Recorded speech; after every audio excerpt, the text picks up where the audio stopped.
Is social media good or bad? There is so much debate surrounding if social media is a good or bad thing, mostly because both sides adamantly believe that they are right. Each side has many points on why they are right and why they are wrong.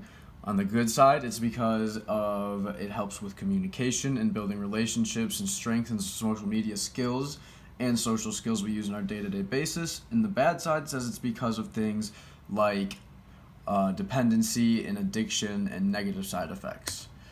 These are two of the biggest search engines and two of the biggest sources of technology and information that we have available to us right now in this point in history.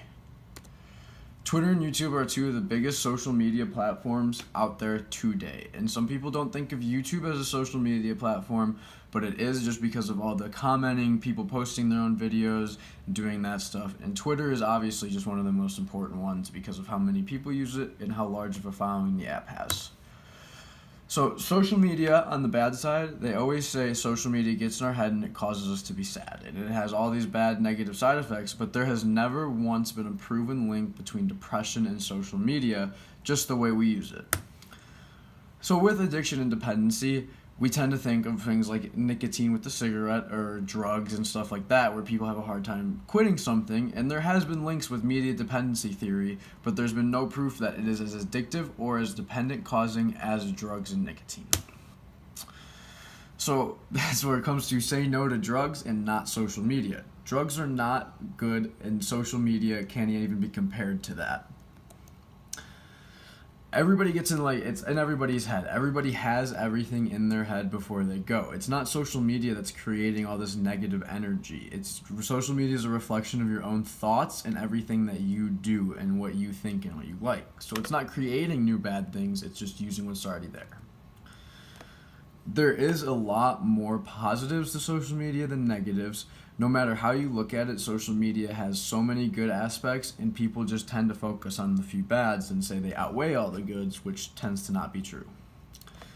One of the biggest things between the difference in opinions is the generational gap. The older generations tend to think social media is bad or not good and negative, and the younger generations tend to use it more and think it's more of a good thing and it has more backing behind it. Well, with that being said, the older generations tended to report more angrier and lower self-esteem behaviors when using social media, while the younger generations reported more positive, good things and having a better time on social media. Just another generational gap thing. One of the best bright sides to social media is the communication aspect. There's no time in the history of the earth that we have had communication up until this point. We've never even had it to where we can communicate on a daily basis with whoever we want. So one of the biggest ways they communicate is with large non-governmental organizations spreading mass images and media and just like words they need to get said at things like the Olympics and FIFA World Cup.